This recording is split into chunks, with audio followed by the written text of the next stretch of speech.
Unbeatable. That's what they are right now in the Premier League. Liverpool, unbeatable. A win was important this evening. One, you don't want to breathe any life back into the potential of a title race. There's a tough away game at the weekend at Fulham. Of course, poor results leading up to the international break for Liverpool with the Carabao Cup final, the Champions League exit. It felt a long time for Liverpool fans, their players, their manager, since they got themselves a victory, but they had a big game tonight, a Merseyside derby, and it wasn't without its controversy, and we're going to delve into all of that this evening. But in the Premier League, 26 games unbeaten, and I don't think it matters this campaign whether Liverpool look good, scintillating, amazing, scary, dangerous, or if they have a bit of a night like this evening where they're a little bit off their best, they're not quite on the boil, but they still find a way to win. And I saw Staffy tweet. I haven't tweeted him back yet, but he tweeted in the game saying, how has this Liverpool team walked away with the Premier League? And I just asked him a question. Do you remember the 2014 season, or were you watching football back then? I only asked because people start their football journey at different times. The way Liverpool are ending this season very much reminds me of how Jose's team in 2014-15 ended the campaign. Doesn't mean they'll fall off next season like they did, but I think Liverpool have, there's almost an element of Liverpool where it's like they've done it. They've won the league. It's over. How much more fight do they have in them? How hard is it to get up for these games? That's a question for you all to tell me your thoughts and feelings on, but thoroughly deserved their win tonight. I won't have it said any other way because the referee also made an absolute stinker of a decision. But Diogo Jota, as you can see there, stepping up this evening, delivering, and he really did owe Liverpool a goal as well, didn't he? I'm a big fan of Jota. I think he's a tremendous talent, but in terms of in front of goal for Liverpool of late, he hasn't been what they needed, in the Carabao Cup, in the FA Cup, and of course in the Champions League as well. But he stepped up massively tonight with a big goal in the Merseyside derby. And I suppose one of the biggest talking points, and we have to speak about it, was the challenge from Tarkowski 10 minutes into this game. Obviously, we can only show still shots on the Football Terrace because we don't have the copyright to show the football footage. But for me, an absolute disgraceful challenge. I've seen people defend it and say it's 50-50 because he won the ball. Not for me. That they have changed the ruling in football. That if you, firstly, they've changed the ruling in football. But firstly, if you've played the game, you know for a fact he's left one on him there. He's left one on him. Secondly, if that happens to a Man United player in the Manchester derby this weekend, I'm calling for a red card, so I'm keeping the same energy tonight. Thirdly, if you have to use that much force to win a ball, you are endangering an opponent. Now, I know in the 70s and the 80s and the 90s, you could make tackles like that. It was part and parcel of football. But with the amount of injuries and leg breaks and career-ending or career-altering challenges and injuries that was happening in those eras, they have changed the rules so that you can't make tackles like that. I don't think it's made the game soft. I think it's made the game safer. And if literally every play, if you had 5 tackles like that per game over the course of a season, do you know how many more leg breaks we're going to have? Do you know how many more bad knee injuries and bad cuts and lacerations people are going to suffer that could damage their careers? For me, Tarkowski's tackle was an absolute disgrace. I can't believe it wasn't given as a red card in real time. Shocked that VAR, well, maybe I'm not shocked, but VAR had an absolute stinker with that one. And look, Liverpool are going to win the title. Liverpool won the game tonight, but I absolutely think it's imperative that that decision is still highlighted and is still discussed. It has to be looked at. It has to be discussed by football fans. We still need to demand as football fans why on God's green earth VAR didn't overturn that decision. We need that to be, hopefully Michael Owen will do it. He's always trying to get Liverpool fans back on his side after playing for Man United. So maybe he'll actually break a habit of a lifetime and ask Howard Webb a difficult fucking question for once. But it has to be called out. And my fear is that because Liverpool won the game, my worry, because Liverpool came out with all 3 points, is you'll barely see it mentioned now on Sky. It won't be mentioned on TNT Sport. TalkSport will barely go on about it. And even some Liverpool fans will forget about it. And I just think it's not about Liverpool. It's not even about Everton. It's about understanding how that can be missed, because we can't allow tackles like that to go unchallenged by football fans, by the pundits. We can't allow any of that to creep back into the game, because that can end careers. It was an horrific tackle. And I don't want to hear, you can say it, by the way, you're free to say what you want, but I'm just not communicating with anybody that says, but I've seen Van Dijk make that tackle before. I've seen McAllister do things like that before. We'll call it out. It's wrong. That doesn't mean it's okay for this to happen. Grow the fuck up, you child, you baby, you moron. Grow up a little bit and have an actual sensible conversation about this. Maybe me calling you a moron is not so grown up. Then I gotta hold that one. But it's just frustrating. 110% a red card, in my personal opinion. The offside, red card and offside. Look, let me just say about the offside for Jota's goal. Now, Liverpool fans, please let me finish speaking before you go crazy in the comment section watching this back. Because I will say our Liverpool supporters are typically, not all of you, typically the ones who type before they finish listening. They get angry quickly. I think it should be offside, but it isn't under the law of the game. So the correct decision was given, but I've always felt that's offside. Tarkowski makes that challenge because he knows the player's behind him. He can't leave the ball and assume the player's offside, because imagine he did that and he'd been played onside by another player. He'd be ridiculed. He makes that challenge because he knows a player is there. And it's the problem with the offside rule where someone has to make a challenge for the ball. There are times, if you've not played football, you're never going to understand this. There's times where you make an attempt for the ball in that regard because you know someone's there, but you can't quite tell whether they're offside or not. So for me, I don't like the law, but nobody can blame Liverpool for that. The rules were followed. The laws were followed tonight.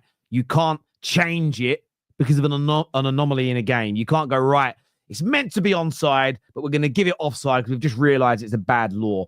Like when Man United's penalties were overturned, ironically, against Everton a couple of weeks ago. Everyone's saying, I don't see how it's clear and obvious. And I told everyone what it was at the time. It was always going to be this. The referee thought Maguire made the foul. The VAR showed the pull actually came from De Ligt. But actually, the protocol and law all season was fleeting pulls are not penalties. Therefore, it wasn't given.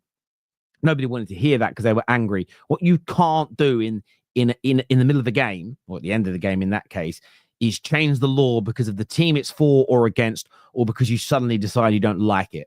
So, yeah, it was onside by the letter of the law. You may not like the law, but we can't ask refs to break the rules, can we? That would be proper weird when you actually deep it. And Josh, you can say it's clearly offside, but it isn't based on the letter of the law, my friend. So what you should be doing, Josh, is rallying together and sending messages to the PGMOL and the Premier League and the FA saying, please change the law. Please change the law. At the end of the day, that's the way it works. You know, if the street outside your house, you can drive 50 miles an hour down it, and someone's driving 48 miles an hour and they crash, they weren't speeding. Just because you think you shouldn't be able to drive that fast doesn't mean they were speeding. You have to get the limit reduced, and then he would be speeding. So, yes, I hear what you're saying, but it wasn't offside based on the letter of the law. Live Forever says, oh, well, the match finished 1-0. Yeah, but you should still call these things out, my friend. And do you know why? Because one day that decision is going to go against you and cost you. And I think we need to do everything we can as football fans to try and stop and mitigate that, really. But that's just my opinion. I know some of you will see that differently, and some of you have a completely different view, on the matter. And yeah, you're entitled to think and feel that way. Terry, but he is interfering with play whilst being offside. Again, in my opinion, yes, because the defender knows he's there. But the letter of the law states he has to make an attempt to play or win the ball. Because he doesn't do that, he isn't offside. It's why Rashford wasn't offside when Bruno scored versus City. As much as it annoyed people, you can even walk towards the ball, run towards the ball. If you're not making a direct play to control it or pass it, by the letter of the law, you are not offside. Rashford was more contentious because he was sprinting towards the ball than stopped. but it isn't offside by the letter of the law. And what you witnessed tonight was the grey area within the law where you think, oh, it's a stupid rule, really.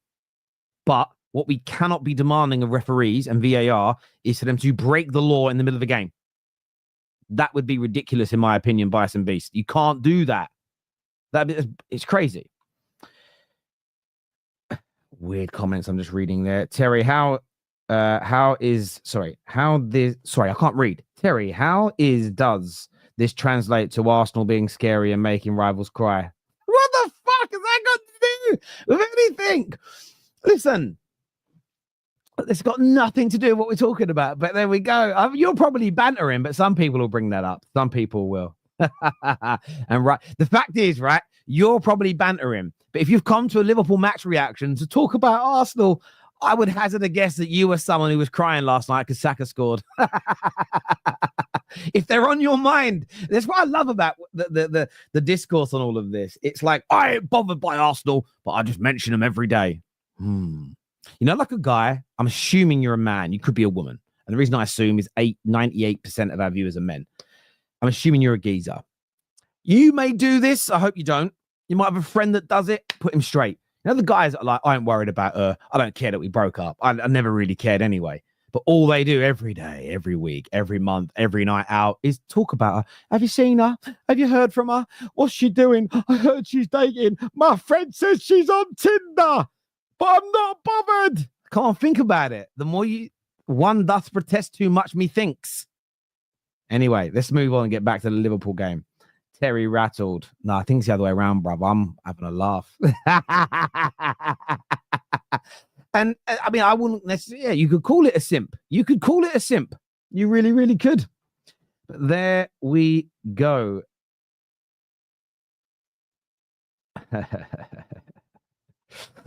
The number of, okay, this is not, I don't even know why you guys are bringing up Arsenal. Generally, I haven't. So it's the irony there is crazy. Evening, Terry. Bet you the next game it will be a red. Yeah, look, it's a disgrace it wasn't given as a red card. It absolutely should have been. And I don't think anybody out there can deny it at all. 110% should be a red card. Everyone who knows football thinks that. Curtis Jones is making himself the Scouser number one. Yeah, he played very, very well at right back tonight. You cannot deny that with the injuries in that area to Bradley and obviously Trent and his situation. Put in a really good performance. I would say this as well, though. If I'm being honest about Liverpool, I thought the first half, I thought you were really poor by and large. Beto should have put Everton 1-0 up. And I thought that Everton were really causing Liverpool problems, especially on the counter-attack. But I also, at the same time, thought that Everton were just really shit on the ball. So many unforced errors, so many heavy touches. Of course, I want Liverpool to lose. I'm a Man United fan, but they were awful. Second half, by the way, I thought Curtis Jones played quite well, to be fair. I thought Konate and Van Dijk were really off the pace. Diaz had a lot of the ball, but did very little with it. Salah, I thought both halves, again, it was I feel a bit for Salah because I've always been an advocate of his. Game by game, the Ballon d'Or just slipping away slowly but surely, isn't it? Tonight was really poor from him. But I thought the second half overall as a team, you did improve. You stopped Everton really having any real chances at all. There was one counter-attack, I want to say about 60 minutes in from your corner. And again, Everton were genuinely dog shit on the ball tonight. It was so infuriating watching them just overhit passes that were easy. At this level, anyway, that's fairly simple through balls, overhit, players not making the right runs, heavy touches. There was one in the first half. They were counter-attacking, right? And I think it was Alcaraz plays the ball into Decore. It may have been better. I can't remember which of the two it was. And it just kind of hits his foot and goes back to it. It was calamitous. It really, really was. But look, they're just nowhere near Liverpool's level. So, a better team tonight could have punished Liverpool potentially, but that better team... I say this with the utmost respect. That better team is 110%. Is 110%. Not Everton Football Club. Not on your Nelly. They are a very, very poor side. They really, really are a poor side. And I'm not even trying to take anything away from you, man. Genuinely, I just think they're a very, very poor side indeed. But yeah, Curtis Jones tonight, very, very good.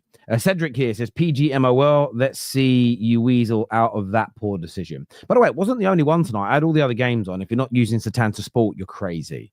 You're crazy. $3.99. All you got to do is get NordVPN. Firstly, it protects you online. Secondly, it protects you from malware and all of that. Gives you ad blockers so you don't get all the crazy adverts on everything. I shouldn't say this because I'm on YouTube. If you pay for YouTube Premium, great. But if you have NordVPN on when you're on the internet, your adverts don't play. If you set it up right, none of the ads play anyway. Saves you loads of money, but you can get Satanta Sport. So all the games are available and they have a multiplayer, so you can have them all on at the same time. So sign up to NordVPN and then just go and find Satanta Sport. This is what it looks like. Very, very simple, very easy. You can watch all the games on there and it's like $3.99 a month. Go and get that done at the end of the show. But Aston Villa should have had a stonewall penalty that wasn't given. VAR didn't overturn it. Then Matoma was judged to have handballed it in Brighton's equaliser. And there was one angle where it looks like it lands like maybe on his elbow. But from the other two angles, you can clearly see it's on the shirt line. And when you watch it in real time, you see his shirt line move as the ball hits it. So 2 of the 3 angles show that it hits the shirt line only. One of the angles shows that it may have hit the forearm as well. Do you know what angle they showed the ref? Just the one that hit the forearm. I thought that was a travesty. I viewed it this way. It's borderline. So firstly, you're meant to go with the on-the-field decision, right, if it's borderline. What the ref's call. Secondly, they didn't show him all the angles. They only showed him one. And it was the one that looked the most like it hit the arm. And they didn't show it in real motion. So that was really, really poor, in my opinion. The other thing, I want to call VAR on fans tonight. Tonali scored a really good goal. If you've never played football in your life. Tried to cross a ball and it went in. The amount of people in the group chats on the Football Terrace, what a goal! Goal of the season. I'm like, oh my God. It looked nice, but with everyone who's ever played football knows, no, what, he didn't mean it. You also know by the way he looks up into the middle of the box and then the ball went over there. He ain't fucking cross-eyed. What lion was cross-eyed? Who was the boss-eyed lion? Was it Clarence? Boss-eyed lion. I swear it was Clarence. Yeah, Clarence the boss-eyed lion. Old film my dad used to put on when we were kids. Yeah, that's not Tonali, bruv. One eye looking at you, the other one looking for a bus. No, yeah, VAR on the fans for that one. Blaze here, again, I say it, only Liverpool fans think VVD is the best in the world. Yeah, he didn't have a great game tonight. What I will say is, Blaze, is this. You'll say John Terry is the greatest ever in the Premier League, probably as a Chelsea fan. But I remember that Chelsea game against Arsenal. Do you remember where he messed up near the halfway line? Van Persie went on to get his hat-trick. Do you remember that game? That bad moment from John Terry doesn't undo all the brilliance. You know, yeah, he is brilliant. He is absolutely brilliant, Van Dijk. Didn't have a great game this evening, though. Didn't have a great game this evening. Hey, you said it, Tens. If you're saying it, I'm just going to agree with you. Good luck. Tonali's a very good footballer, by the way, but anyone who thinks he meant that goal, he's off their rocker. Notice how Terry doesn't mention Liverpool's red. Spent 10 minutes talking about it, you melt. You know, that's what I like. That's when he spoke about it. You got here late. Oh my God, you fucking virgin. Proper virgin. You and Tom little virgins, mate, doing your thing. Yeah, I saw you backstage. Oh, look at you. All he spoke about it, mate. He said it was a red. What are you doing, bro? Come on now. You done yourself. You done yourself. No, I'm only joking. Yeah, again, apologies as well. Appreciate it. I'm only bantering back. If you're offended by that, please touch grass, make friends, consensually touch a boob or two, and trust me, you'll end up finding that funny. If you already find it funny, then you touch grass. It's as simple as that. Tonali took a shot. There's no one. Okay, all right, mate. All right, if you think he took a shot, you think he took a shot. We'll agree to disagree. Do you know what? One thing I hate about football, but love about tennis. In tennis, where someone hits a shot and it hits the net, right, and they get the point, or it flukily goes in. They do this in tennis brilliantly. They just go, sorry. They apologize for it. I love that. In football, too many people try and claim things. Tom cleverly did it. And we all called him out as United fans at Newcastle many moons ago. He tried to cross it from deep and it ended up going into the top corner. And we all celebrated the goal. We were there on the day. I remember the boys. And even at the moment, we went, he fluked that. And then we watched his interview on someone had it on their phone on the way home. And he's like, yeah, I saw the keeper. It's like, fuck off, Tom. No way. It's a cross, bruv. But yeah, no, different generation, I suppose. Different generation. Right, time to bring out the panel now. We are actually going to win the league. Yes, you are. I mean, yeah. You are. You can just say it. You can't jinx this. Even Husam can't jinx this one with all of these pussycats in tree nonsense. Like, you're going to do it. Right, backstage, we've got Sam, we've got Tom Little, we've got Mike. We've got, is it K-Mac?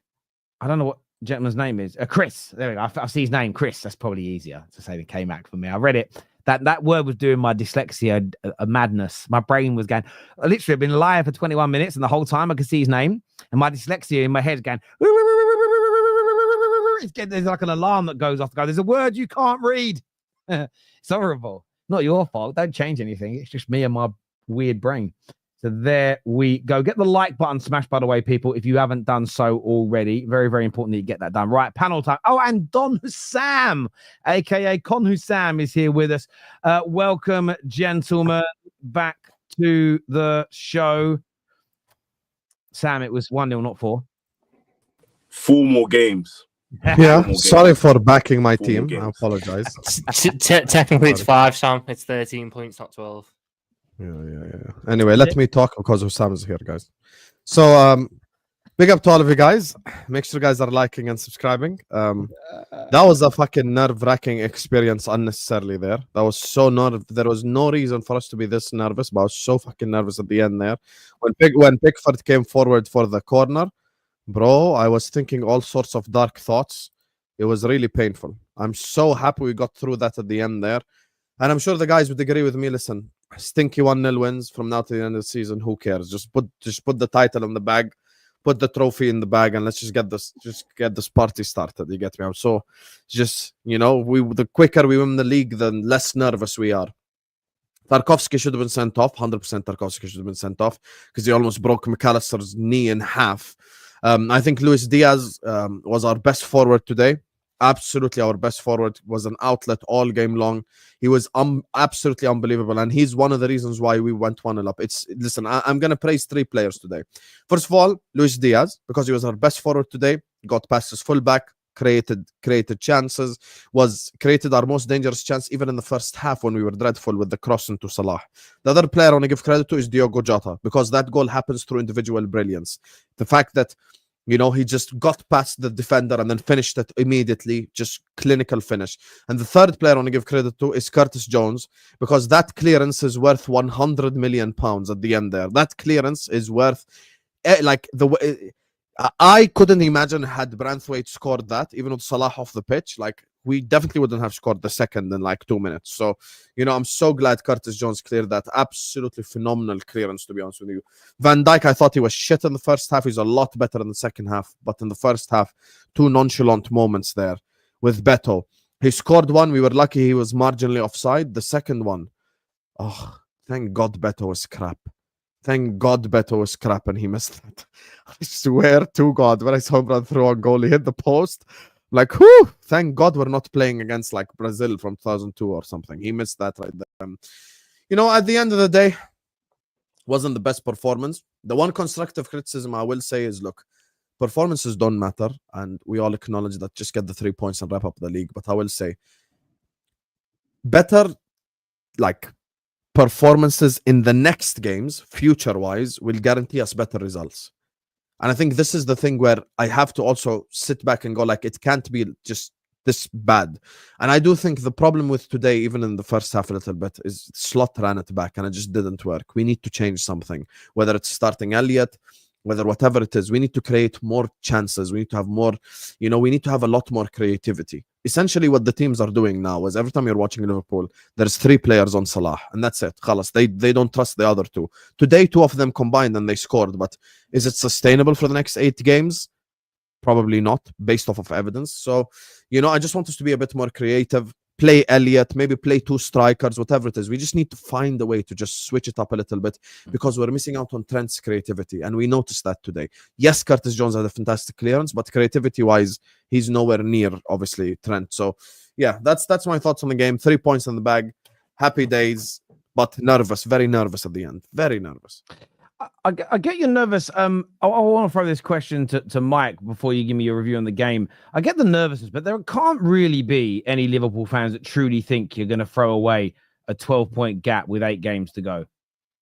No. I think if you do, that's you're not thinking logically. That would mean that we would have to lose 5 times the amount of games that we've lost all season in 8 games, and those being against teams that are not even close to us. We play Arsenal at home, we play Chelsea away, we play Fulham away, I think we play Crystal Palace at home. I mean, if you list those 8 games, there's no shot in hell that I'm losing 5 of them. And that also Arsenal would have to win every single game. So yeah, I think that's just emotional. That's not really logic based. But I also think that looking at just the result is an emotional analysis as well. Like, I get it. Like, that's what people do at the end of the season. Results come first, performances or whatever. Doesn't matter how you do it. Stinky 1-0 win. But like, performances are indicative of the future. And when you look at the first game against PSG, this exact starting 11, almost in very similar fashion, it's just that the goal was scored 35 minutes earlier. We didn't create anything in that game away from home. Then you fast forward to Southampton, right? We're down 1-0. Darwin Núñez has to come on, score, penalty. Like, not exactly something that happens every single day. Not to mention that we didn't create a lot on the pitch that day. Then you go to the PSG second game. We created a little bit more, but nothing super clear cut. Again, not happening, same lineup. Newcastle, same exact thing. First half today, it's the same lineup. Like, I'm not going to sit here and say that Trent missing is the reason why we weren't able to create. That's just nonsense. It hurt us. But to say that that's the only reason is crazy to me, because the midfield couldn't control anything. It's like a team that has 75% possession to play as slow as we do, to me, is mind-blowing that we're able to actually win games. Like, that's absurd. If you look at there was a certain moment where I just stopped watching the ball and I just started to watch the front four. And I just asked myself, okay, I want to see what these guys are doing off the ball and why Luis Diaz keeps cutting in and kicking it back. Why Mo Salah keeps cutting in, kicking it back. There's no movement. Everyone is stone-footed.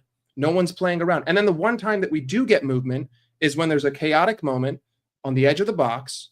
It falls, serendipitously and fortuitously off of Tarkowski's foot, straight to Diogo Jota. Fair play to him. But one moment of brilliance does not make up, for 3 months of total dog shit in the 9 position. To me, I'm just like happy for the win. But at the same time, I'm seeing warning signs. I'm seeing the same thing over and over again. I'm not seeing anything different. I'm not seeing anyone step up to the plate and try to make something else happen. I still think that we can get over the line, but, start thinking about next season. Start thinking about how does that carry over. This is not a sustainable way to play football in terms of getting results week in, week out. And it's much different to how we played at the first half of the season. And I think Salah he's bearing a lot of the negativity for that, but I can't really blame him. He's never been the guy to beat 3-man. Like, he's never been a guy to get triple teamed and say, you know what, I'm taking the game. I'm going to make it happen. It's the same thing for Luis Diaz, but it is what it is. We won the game, but I don't think anyone should be happy with that performance against Everton, especially after the first game, to create so little to only win by 1. It's just performance, Tom, not result. Performance. I'm not happy with. Result, I'm perfectly happy with. The last time we had a good performance in the Merseyside derby was when Rafa Benitez managed Everton. Yeah. Okay, but again, get good performances in derbies. No. Derbies are about winning, not about good performances. What do you mean? We beat that team 2-0 at Anfield for 3 straight seasons. What do you mean? That's a bad performance. This team hasn't been beaten in 6 games, mate. I don't care. It's fucking Everton. Basically plays 11 players back. Everton, bro. It's Everton. I know. And it's not even about the amount of goals. It's not even about the amount of goals that we scored. We created literally 1 clear-cut chance in 90 minutes. And that was Diogo Jota. That's it. And Beto's was a better chance. And we're lucky. First off, he's a hairline fracture offside on the first goal. right? And then he I don't know how you missed that. That's like Darwin Núñez-esque miss in front of net to hit the post. That's 2 goals that could have happened to our one opportunity. Any other opportunity that you can look at in that game, you had to shoot it past three players in the center of the box who are 6'5". I mean, I'm not surprised that they're able to block them because they're the biggest men on the pitch. Like I know, because they're the biggest guys on the pitch. Are a really good defensive team. Like they just are. Like that's how they're set up. Like, look, for me, it really felt like Nottingham Forest all over again. Like it felt like a lot of the players were leggy. They were still on the plane. Like they'd had some tough games. Like if you look at the number of minutes that some of our players played in those international games, like I'm not surprised they were tired again. And look, we have to be honest. Liverpool right now do not play well against Groks. They don't. Like all of the games that we haven't played well in, a lot of draws, the couple of losses that we've had, we basically played against Groks in midfield and in defence. And if we keep on crossing it to 7-foot-tall players, like I just don't know where we're going to go from there. So we need to just get the ball on the ground and do something with it. And that's how we scored. It wasn't the crossing side though. What you saw today in the first half was a team that was trying too much, was trying to be this perfect footballing team, and you'd end up at points in the attack where Diogo Jota and Dominic Szoboszlai, your 2 DMs, receiving the ball off your centre backs because you're trying to get all these rotations which put players in the perfect position to get underlaps and that and the other. At the end of the day, what worked was telling Diogo Jota to stop dropping in, go play a little bit closer to the centre backs, pick up the second balls, and then link up off of that. I agree with Husam. Diaz had a very good game today in all facets. Very good game, and especially defensively. But he was better in the second half when we weren't asking him to constantly pick up the ball on the halfway line and drift into the middle and play this wonderful crossfield ball over to Salah. When we simplified the game, we were better. Guess what? Everton came to Anfield today with the sole focus of stopping us scoring. And if they hit one on the counter, they hit one on the counter. That's what a derby is, especially against Everton. They had their moments against us this season. They had that moment with the Tarkowski equalising in Goodison. They did, I'll be honest, for a lot of Everton fans, this one was a bit of a dead rubber for them. They didn't think today could be better than what they experienced that day with Tarkowski. So they were just coming there to spoil our party. They were always going to be hard to beat. Derbies are always notoriously crap games. You mentioned the last couple ones we won 2-0. Last year we won 2-0 because in the first half, Everton got a red card. If Tarkowski got the red card they deserved today, it would have been an entirely different game. Maybe we scored 2 or 3 and the performance looks really good. The year before that, 2-0. That was an Everton team that should have got relegated by all accounts. The year before that, 2-0, and we battered them. Yeah, but Tom, you're going way too much to the other extreme. There is validity to what Mike is saying, and I said it as well when I was speaking. Whereas when we go away to Fulham, they're also going to be compact. They're also going to be defensive. So you need a way to unlock a low block. What if Diaz and Jota don't combine like that against Fulham? We might not win, and that's the problem. We have to find a sustainable way of unlocking low blocks. That's it. The only reason why I am at all in any way, shape, or form negative is because this is not a game where I can point to in isolation. It's a game where I can point to in a pattern. It's a game where I can say PSG, Southampton, PSG, Newcastle. I could even probably draw it back a little bit further and say, I don't know, the 2 or 3 games before that where I don't feel confident in the creativity or the rotation. I mean, like you just said that we were trying to play too perfect. Watch anyone off the ball in that first half. We weren't trying to play perfect. It was get the ball to Diaz, try to cut inside. Hopefully O'Brien is too slow. Whip a ball in. Get the ball to Mo. Do the same exact thing. No creativity from the middle. And then the only time where Gravenberch steps up to play a through ball from a central position, we end up scoring a goal. Like Mike, can I ask you a question? I said at the beginning of the show that the way you're ending the season sort of reminds me a little bit of Chelsea in 2014-15. Now, they, though, took that bad performances into the next season. Is that what you're concerned about? There could be hangover into next year? Or is it just about wanting to be entertained more between now and the end of the season? To me, it's about looking at the way that we're playing on a consistent basis and seeing what potential problems would arise next season, barring, let's say Trent leaves, let's say, I don't know, God forbid, Mo Salah or Virgil van Dijk leaves, whatever. I mean, I'm always looking forward to the future. And again, like I have a different mind than other people. Other people are results based. Like result is what matters the most for me. I've always been a performance, style of fan. And so, I don't want to see these same issues happening. And also the fact that I see the same lineup that isn't producing anywhere near a solid performance going out for 6 straight games, kind of getting the same result, barring just a few opportunities here or there. Well, to me, that's a little. We know worrying. where the problems are. The problems are the forward line have scored 3 goals this year, apart from Salah and Cody. I mean, Cody wasn't even on the pitch today. I mean, that's a big issue. Like, we miss Cody. Like, we miss Cody because he seems to have a bit of pace about him, and he seems to be able to put the ball in the onion bag. We didn't miss him today, ironically. And he relieves the pressure off Salah. Today wasn't on the attack. Well, today was on the fact that at points in build-up, we were too cautious. We were waiting for the perfect gap to arise against an Everton low block. I don't think that happened because I don't think other teams play that level of low block against us for the rest of the season. Again, I look at Everton. This is all Everton have left in the season. They do not give a shit about any other game this season. There is no other game, and they barely cared about this one because, like I said, their Goodison Derby was better. Tom, it's all about Moisey. It's all about Moisey. Moisey just doesn't want to lose against us again. Marco Silva is not going to play against us at Craven Cottage on Sunday with Sander Berg and Alex Iwobi playing as auxiliary centre-backs because that was how it ended up in points in that game today against Everton. I understand that, yes, we struggled to break down 6 at the back at points. And yes, we had some crazy ideas for trying to break that down in the first half. But I look at the second half where more space was there, where a more reasonable and a more obvious sort of space, which most teams give up in every single game, was there. And we were exploiting it properly because we made the necessary adjustments. I am glad that we stopped telling Diogo Jota in that second half to drop deep like he's Andrea Pirlo. When you put Diogo Jota near centre-backs, stuff happens. When you put Diogo Jota in the areas where second balls can drop in between defence and midfield, he can make stuff happen.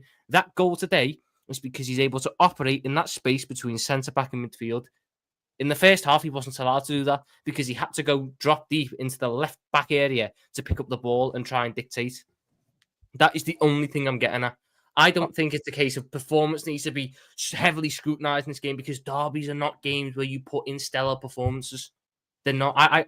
If we put in a performance like this against Fulham, we might score more because we're looking at it in the isolation of what a derby is. I'm not looking at this performance and going, oh, this is horrendous. Derbies are about getting 3 points and getting bragging rights. I think both of you can be right. I think both of you you can look be at, right.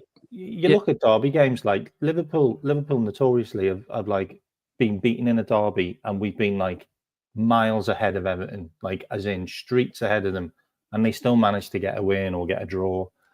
But we also haven't talked about the refereeing because, my word, I mean, how on earth was that guy given that game? That game was too big for him straight away. Like, if you look at it, we had 7 fouls and they had 9. And we got 2 yellow cards and they got 2 yellow cards. Like, that's another game where you just look at it and you go... Darwin Núñez got booked for getting wellied. I think Darwin Núñez he got booked falling back on the pitch. Like, he should have gotten booked. He deserved that yellow card. That was McAllister's fault. That was McAllister's fault because McAllister was telling him to go back on the pitch. Darwin Núñez would have stayed off the pitch. I got why he was yellow carded. Kris, you mentioned the referee. I mean, I wanted to get all your opinions, and I know we haven't spoke to Sam yet, and we will come to you, mate.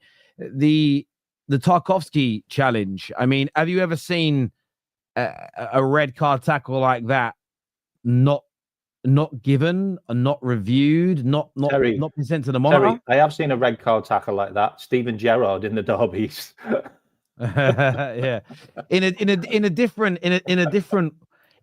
world, I suppose. I couldn't. But I mean, it was shin high. It was excessive. Do any of you on the panel think it wasn't a red by any chance?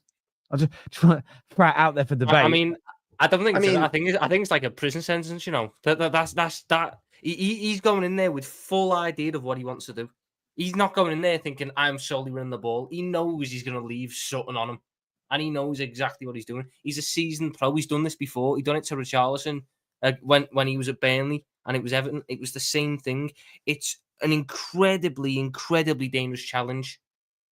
And I can barely accept the ref because the ref's in the perfect position to spot it. But you know what? Sometimes it's too quick. The ref doesn't see the full extent of it. How VAR get to watch 4 different angles of it and go, don't think that's clear and obvious. That would be good on the mic. That'd be good on mic. Good process, lads. I am a little bit happy that it wasn't a red though, because we do not play well against 10 men for 80 minutes. If we weren't going to score, it was going to be against the 10 man. He blocked all our chances.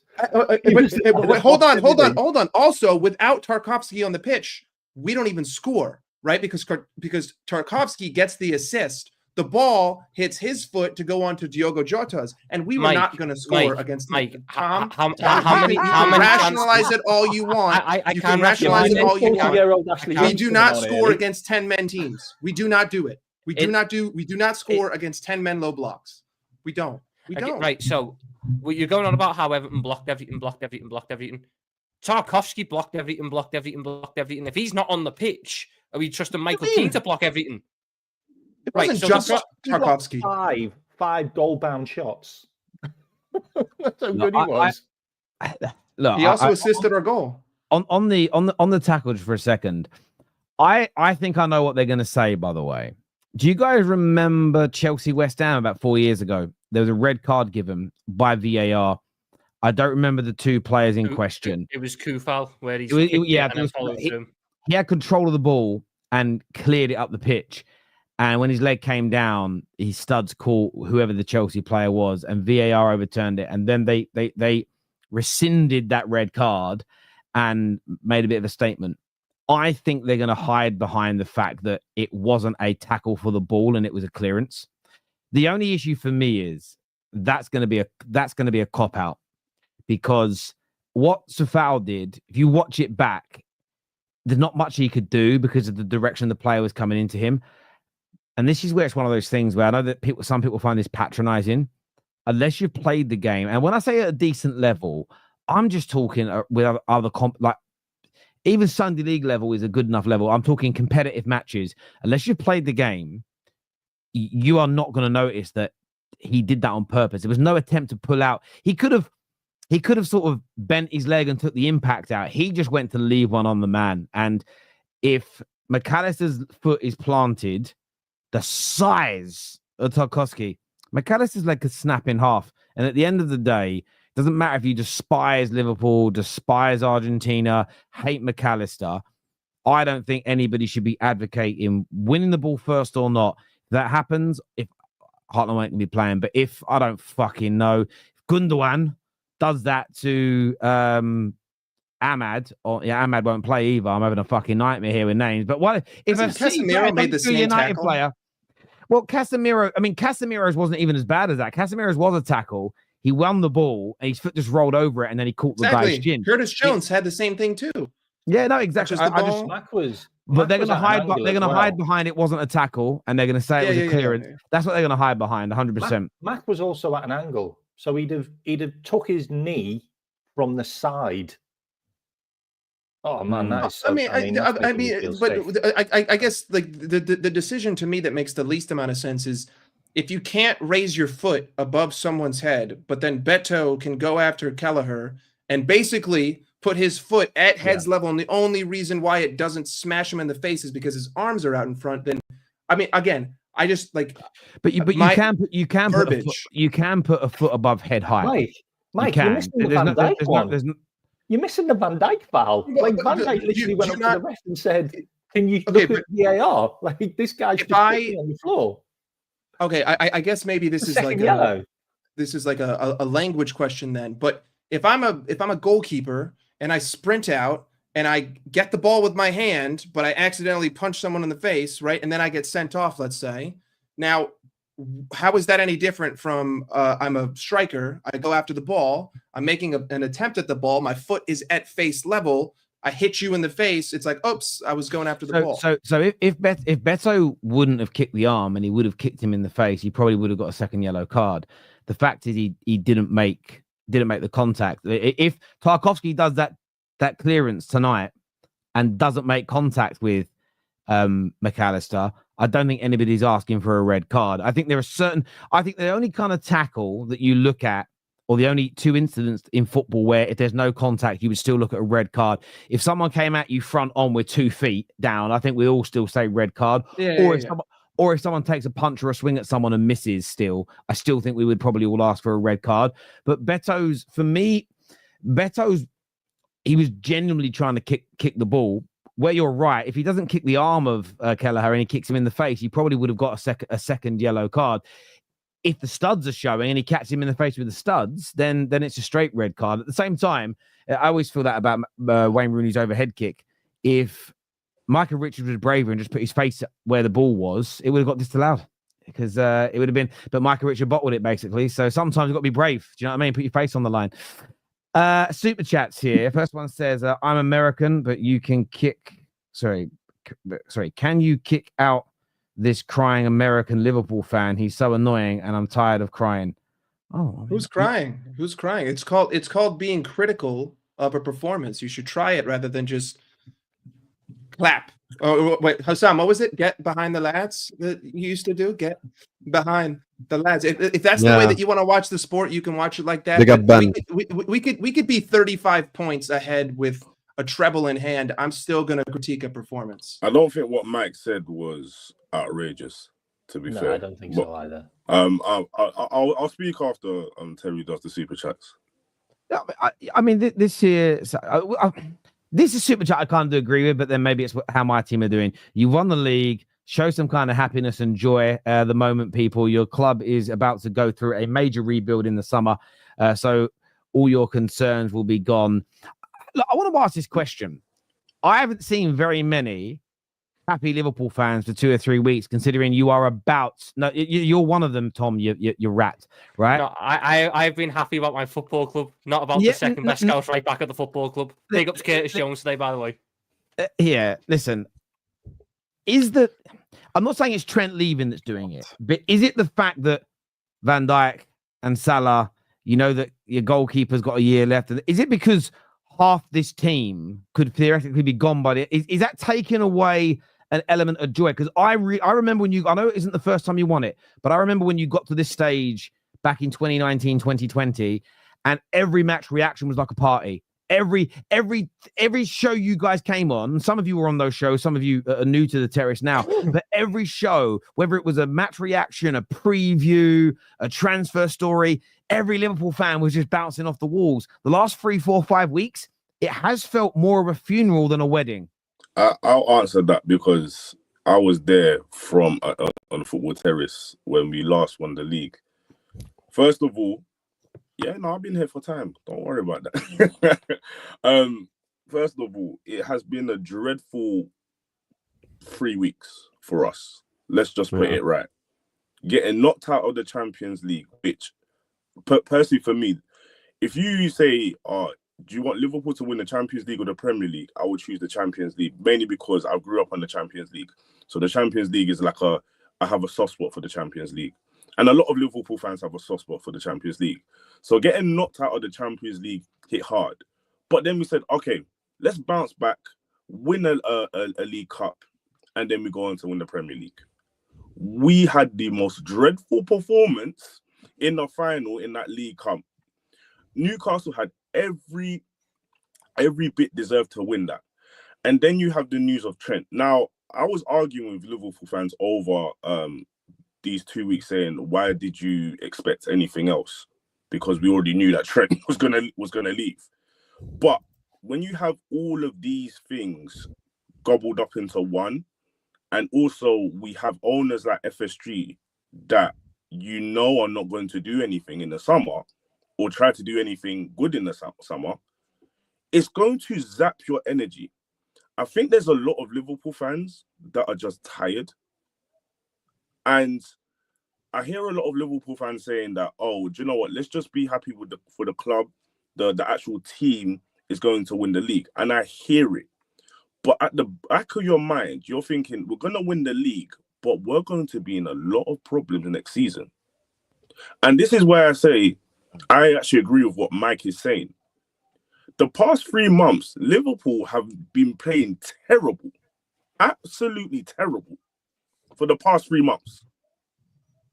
And it's not just an isolated performance with the Everton game. It's been like that for a couple games now. The only thing I agree with Tom on is that, and I know we we spoke about it with the first Everton game at Goodison Park, is that it is Everton. You can't take Everton lightly. The derby games are just it's like a leveler for everyone.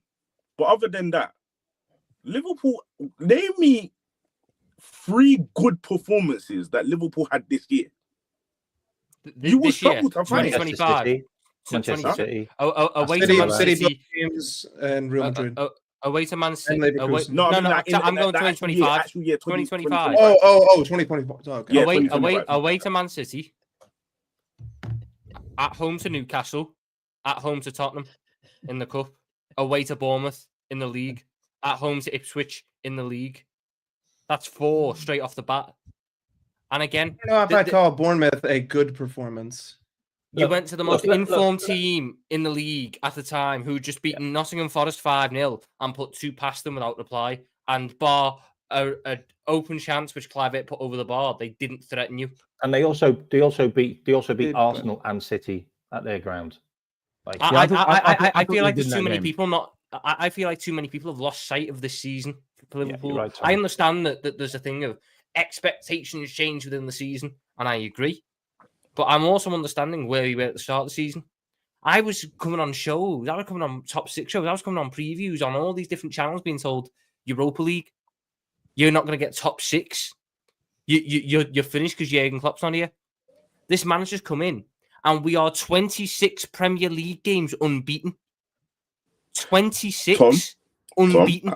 Tom, I agree with you. But we have won this Premier League title because of the work that we have done in the first half of the season. You do realise. Hang on 2 seconds. Because that's what a season is. That's what a season is. I agree with you. You do realise we could actually only be 1 game away from being the Invincibles this season under Slot. Like, that's how good we are. That's how good we've been.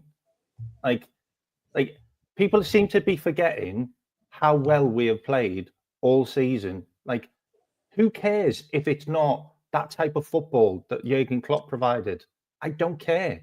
Like, I just want us to win the league. I just want us to go 2020 with Man United. I don't think the thing is, I don't think anyone's complaining. Anyone who is criticizing is just criticizing. Like, what is the point of analysis if no negatives are allowed to be said? What is the point of analyzing something if I have to be positive about it? Not to mention, to quote the late great Kobe Bryant, job's not finished. I don't have a Premier League trophy in my hand. Oh my! I don't care. I don't care. Once we officially win the title, I'll sit here and we could lose 15-0, and I'll say I don't care. I'm sorry. We're literally 12 points clear. So similar to last season. Give your head a wobble, man. We ran out of energy. It doesn't matter. Whoa. Samuel, you've not just said this season's like last season. This season is nowhere near last season. Tell me why. Tell me why. You won the league. We don't have anywhere near the same level of injuries, for one. So we're not going into a situation where half the team's gassed out because they've had to do 3 months of constant playing, and the other half's not match fit. You know they gassed out when the injuries, when the people came back with. Yes, that's what I'm saying. So they gassed out because they had 3 months of constant games on their legs and they hit a wall. And the guys that were coming back that doesn't make sense. Yeah, it makes complete sense. First of all, it's different from last season because we haven't lost away from home. We haven't lost away from home this season. Okay. How does that make sense when you lose 34 shots? XG is better on goals, or XG is better against us. We've got more clean sheets than anyone else. Like, it's better by a million miles. Like, it really is. What I'm trying to say to you is that we just lost the cup final. Hold on. We lost against PSG. That's it. Hold on. We won a trophy last season. The first half of the season, we were actually really good. That's why we were in a title race. The last half of the season, we dropped off. Can I jump in? Same as this season. Can I jump in as an outsider? Right. You guys are doing completely too much right now. By the way, you guys are doing too much. Sam, first of all, you asking if we had a good performance in 2025. Fall off so bad. Okay. Let me speak now. First of all, no one expected us to win the league this season. I don't care about the 1 or 2 Liverpool fans, but 99% of us didn't. We said we're going to challenge, finish third, and win a domestic cup. That's what we said. 99% of us said the same exact statement. Second of all, this is Arne Slot's first season with only signing Federico Chiesa, who he locks up in his basement before every game. Third of all, Tom is 100% right. I agree with Mike that we can criticize. There's nothing wrong with that. But to say that, I'm not feeling good about this title. Of course, I'm feeling good about this title because, first of all, we equal Man United's trophy. Nobody said trophy. that. No one said we're not feeling good. Yeah, but that's what you're implying. You don't have to specifically say something verbatim. It's the way that you're speaking. So, number one, we're gonna equal Man United's league titles. So now there's no point of singing 20 times Man United at Old Trafford because the other club also has 20 times. So that's gone. They can't say that they're a bigger club than us. In Slot's first season, where he's still trying to figure out the league, where he made no signing whatsoever, he is going on to win the English Premier League. That is enough reason for you to be happy. Now, I understand that you might have certain things like if Salah leaves and if Van Dijk leaves, yes, that will have like a dark spot on it. But Trent leaving, with all due respect, 90% of us said he's going to go to Madrid. Like that wasn't breaking news to me personally. I agree with you. I agree. So I was like, okay, yeah, he's gone to Madrid. And the other thing is, the reason why we're down over the last 2 match reactions is we expected to beat PSG at home, and there is no excuse for it. And we expected to beat Newcastle in the Carabao Cup, and there is no excuse for it. So those 2 games, was a negative moment in the season overall. But overall, go back to August. Terry, first match reaction. Away at Ipswich, we win 2-0. If Terry offered you a league title and nothing but the league, in August, you would all taken it. So that's the thing. So we have to be objective about this. Husam, listen, I was going to say before you interjected, I think from an outsider, I'm not going to tell Liverpool fans how they should or shouldn't feel. I can look at it and go how I may feel, but of course I'm very biased because of how bad my club is right now. So I look at where you are about to win a league title, and I would absolutely love to be there. But I do hear what Sam and Mike are saying because I am not emotional about what Liverpool are doing. So I'm only hearing it. And it was only during the game when Staffy tweeted, how has this Liverpool team run away with the league? I mentioned Chelsea 2014-15 because that 2014-15 Chelsea team started the campaign like a freight train and looked absolutely unbelievable. They faded in the second half of the season. And a lot of that was put down to, at the time, it's okay. They'd won the league. They took the foot off the gas. Then they never picked up form again.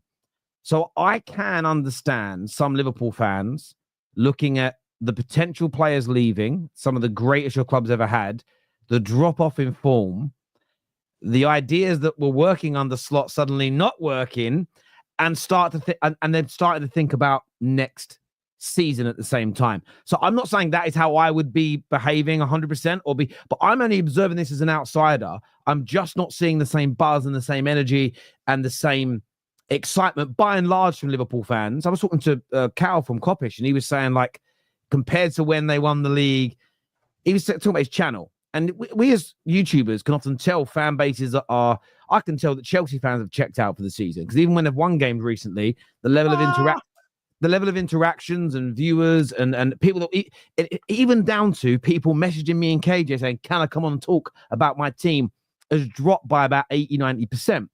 One good summer and a good preseason, and everybody comes back. It's the way it is. So I'm just noticing it more with Liverpool this time compared to before. And I do think there's a different feeling. Plus, you won one a few years ago, so it isn't like a brand new feeling. But I just, I was interested in everybody's views on it. Personally, there is one thing though: the performance today did not help our spirits. This is something we also have to be honest. And I get that. And Don made a good point here. And he said it's nice to hear some people that want to analyze performances and not just results-based analysis. This is how often teams like Arsenal have become mad overrated, because you just look at their results. And look, I sort of understand where Don's coming from. I think sometimes I always say this to KJ, I'm like, when you tell people they're coming on, please, I know we want to do a better job of this next season on the Terrace. I want match reaction to be more about the game than I think the back end of the shows we can touch on some more overarching topics, but I really want it to be about the game rather than it always being, because we've had quite a few this year for all teams where it just goes back to the same talking points. I'm like, well, we can do that on Top 6 show tomorrow or Straight Facts, but like, I think you do need to look at the performances. I think that's absolutely fair. Yeah. At the same time, what I would say is there are moments in seasons where performances don't matter. And one thing I would say again, the one thing I disagree with when it comes to Mike, unless you're feeling that this is going to hang over into next season and the players leaving is going to drag you down, you're not playing for anything other than points now to get over the line. And what you'll find in another couple of games is all of your players are going to be on the beach. And that's something I don't think we can ignore as football fans. Once your players' heads are on that beach, it is so hard. And you'll also start seeing, like, you look at teams like Man United, we've got a really hard run of 4 games. You might find we win a few matches nobody expects us to. And it's because the team we're playing are also playing for nothing. Everyone's relaxed. It's also hard to do performance analysis at that stage of the season as well. So I think there has to be a bit of balance when it comes. I think certain games need performance analysis as well. And I think there's a weird sort of light shined upon our recent form, because I think our recent form gets done with a bit of results-based analysis. We've picked up, in terms of 2025, we've dropped points in 4 games. In 2024, we dropped points in 4 games. But we've gone into this second half of the season, and the points that we dropped were away to Aston Villa, where we battered them, and Núñez and Jota decided to miss 2 massive chances, and we draw that game. Away to Everton, where everyone on this panel and everyone who's been on any other Liverpool panel I've been on agrees that game should have been a win. At least one of the goals shouldn't have counted, so that game should have been a win. If that happens, all of a sudden we're going, fucking hell, what a second half of the season we've had. I just look at it. Teams in the second half of the season, and it happens every single year. Teams adapt. Man United. Man United was a bad game. You have bad games. You have One individual had a bad game in that game, to be fair, though. Yeah. The man who was the second best scout right back at the football club. And I'll be biased about that as well. We played really well. Oh, yeah. United pulled it out the arse for that game. I get it. And look, that's why I like to ask the questions and have conversations. Because the one thing I would say I've noticed more and more in the last few years about Liverpool fans is more of you are getting your own minds. A lot of you are leaving communist Merseyside, which is brilliant to see, and giving your own opinions rather than... Because I asked that question the other day, and some of the people in the comments about, is it taking in a little bit of the players maybe leaving? Is it taking any edge off your sort of party for the end of the season? And there was loads of no's really quickly in the comment section, but the speed of the no's being typed told me the answer was yes. Because again, it's the and I think it would. I don't remember it happening at Man United, but if we would... if we were to be in your position next year, miraculously winning the league, and we're like, wow, look how well we did it, but the 3 or 4 players that are instrumental were all potentially leaving, I would feel a little bit like that, because this is the thing. I know what Liverpool fans want. It's the same as what Man United fans want. You don't just want to win one league. You really want to go back to back. You guys want to create legacy teams that have achieved what the greats have. So that's my problem. So I do get it. I do get it. And I think the analysis has to be fair. But yeah, I hear you. I just think for Liverpool Football Club, in the moments with the situation that we inherited this season, the situation the manager inherited this season, I do not want to lose sight of what we've achieved and what we've done. And I'm not letting any rival fan who sits there and goes, you only won because City didn't turn up, or you only won because Arsenal, this, that, and that. No, I'm not letting any of that shame me. Wrong. I am looking at this season as what it is. I will address what happens in the summer when it happens in the summer. But I don't want to sit here and now start tarnishing this season with a brush without looking at the full context of what we've achieved and the levels that we've shown. Last word from Sam on this, and we're going back to Superchats. Go on, mate. I was going to say, don't get me wrong. The first thing I said was that, well, I'll always admit, Liverpool win this league because we mashed work at the beginning of the season. Nobody could touch us. So if you're looking at just the season in general, we don't have to play that good to even win the league.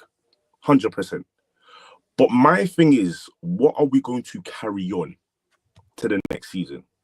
What are we going to lose also? Yeah. What are FSG going to do? Yeah. And I understand why that's a sobering thought. I mean, there are Man United fans, and I'm going to relate to this, who are great. I can see improvements here. I understand we need better there, but they have no faith we're going to have a good enough summer to improve it. So they're not relaxed. So I do understand where I just don't think. Look, last thing, Teddy, before we move on, I just don't think there is any point in wasting breath and wasting stress and wasting anything on that at the minute when all the stuff that you'd use in the past is not in play anymore.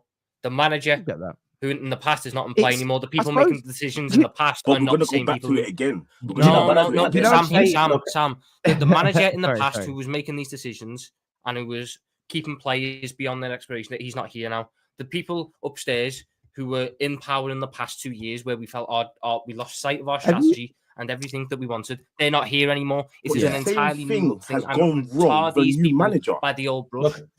Look, I'd say, They look, I'd haven't say the gone thing wrong, that's no, because I'd we've say won the the league. thing. I'd say the thing that's really That's got us papered over all, the cracks. and Sorry, it's probably it's got a papered lot of over the Liverpool cracks. fans, is it's probably the PTSD of Manchester City always fighting us all the way to the end of the season, and us losing the league by a point here, a point there. So I think that has got in people's heads recently, and it doesn't help with the media, who are literally just making it out like the league is it's nothing, like it's not a big deal, like it's only the league. Like, because we haven't won the Champions League, or we haven't won the. But I also think what's happened as well is we've got into this space where people are a little bit scared to talk with. That people either don't talk with any chest when it comes to their club, or confidence, or that's my team and back them loudly, or they do it in a way that is so arrogant that other fans go, "Oh, I ain't going to join in now because they're going to think I'm like them." So I do find there's a lot less people now, whether their team's good, bad, or indifferent, that say too much. And I think we just need a bit more of that back. Watching you and Sam argue, though, Tom, you ever seen those movies where they're only World War II films and the young lads are all going off to fight? And you'll get some that are like, right, I'm going out to a party. It might be the last chance I get. And then you get the others that are all quiet and like, I'm really, really scared. I don't know what's going to happen. Like, it's just like watching two different people in that same scenario. Like, your whole world could be over in 24 hours.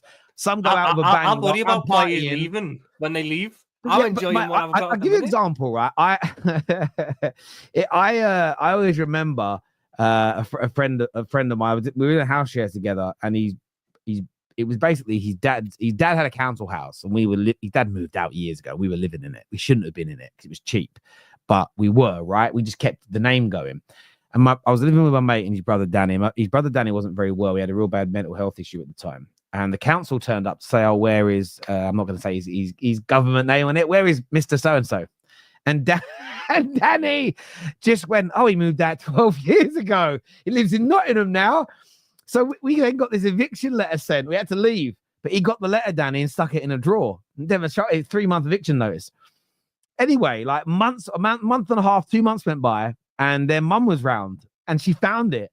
She called us. I weren't in, but got in, and then my brother got to go in like 2.5, 3 weeks. Got to find somewhere new to live, right?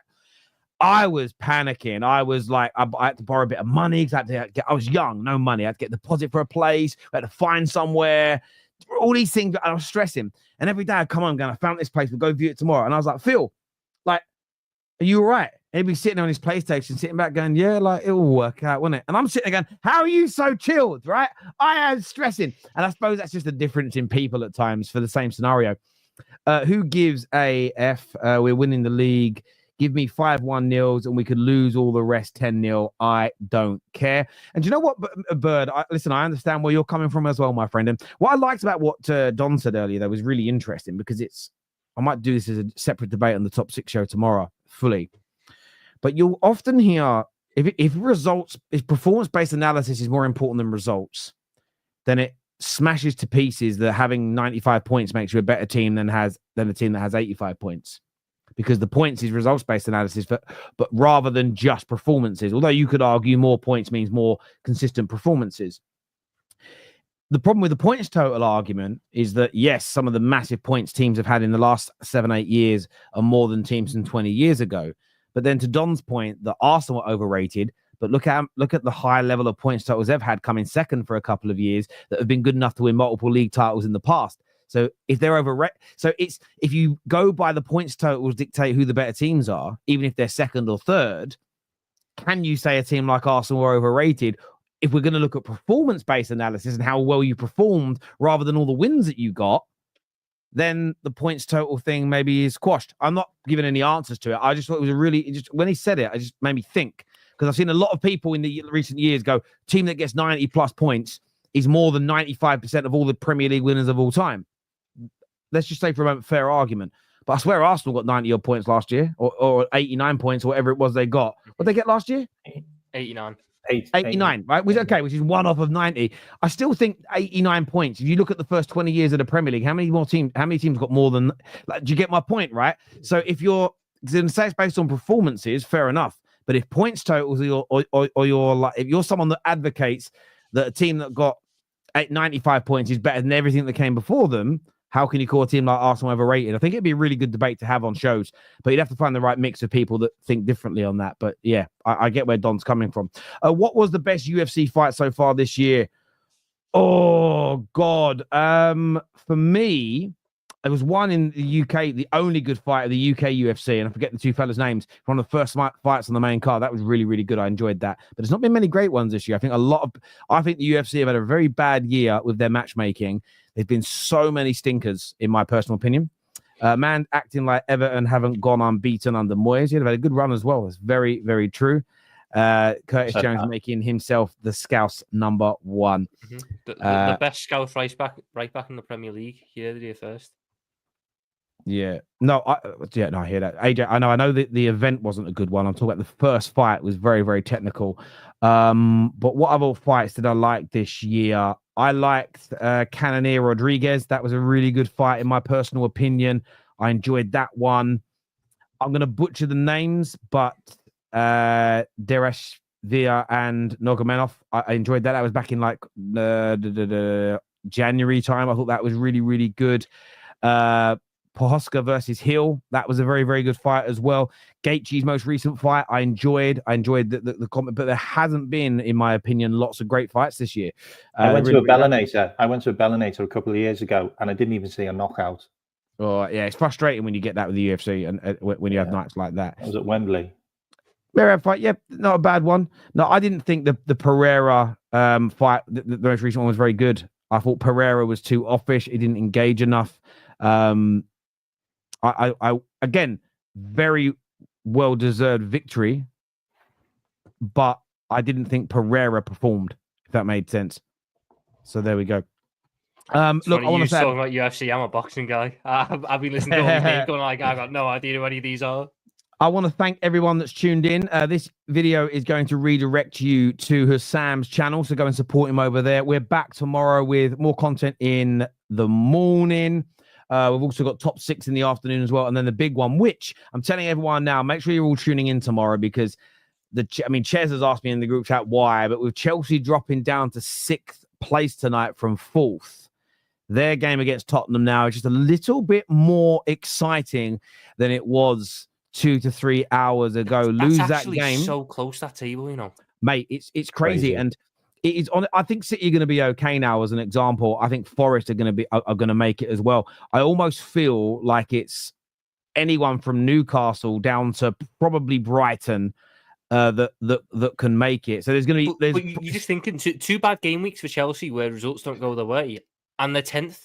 But and this is why I've been arguing with Chelsea fans for a while now. You could still make it. Start your season. Your foundation was very, very strong, but if your performances don't improve, with City, with Forest, with Newcastle, with Aston Villa's on the up, while yours has been on the way down, if you don't start to improve, you're not only going to miss out on Champions League football, you can end up in a position where you finish lower than last season. And with the way they started, ended up in a worse place than last year. That's devastating for those young players.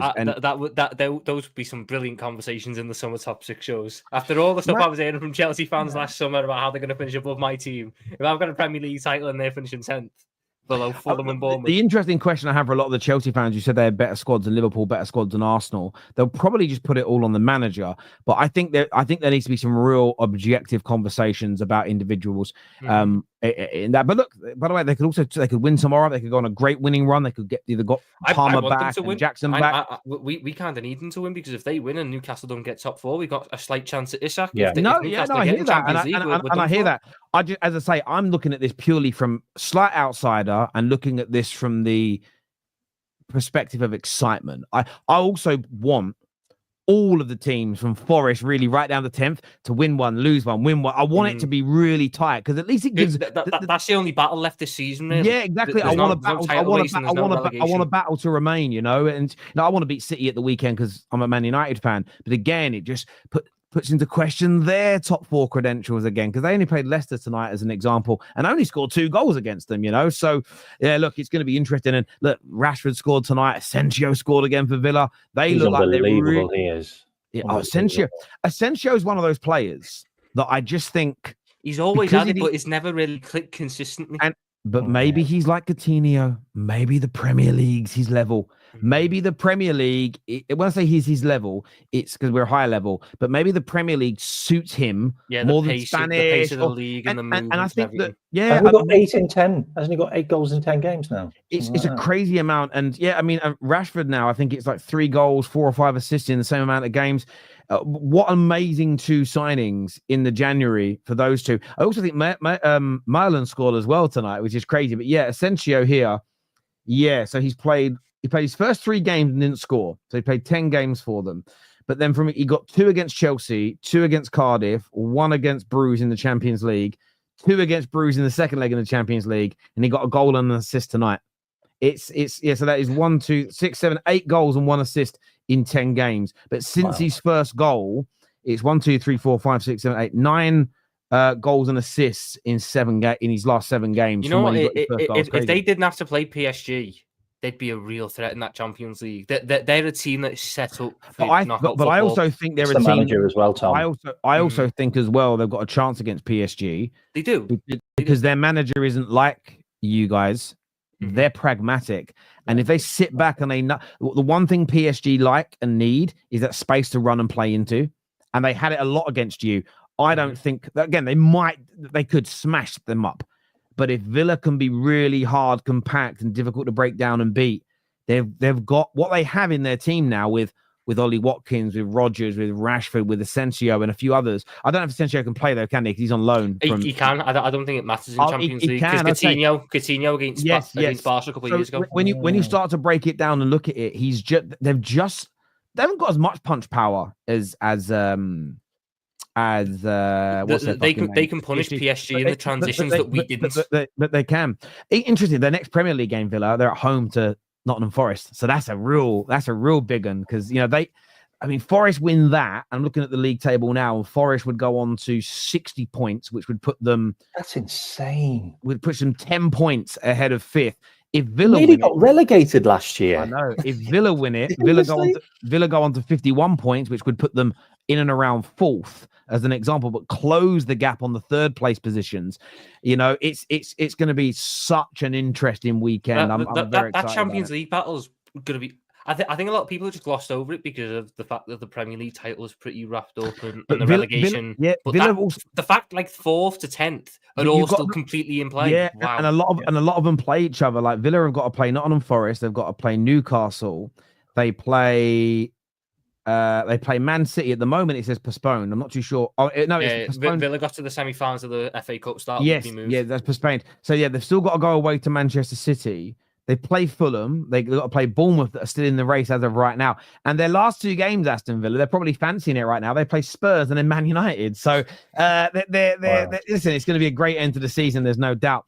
Look, everyone who's tuned in, a big thank you to you. Go check out Husam's channel now. We're back tomorrow with more content. Until then, take care. Goodbye. God bless. And we'll see you all again soon. Peace.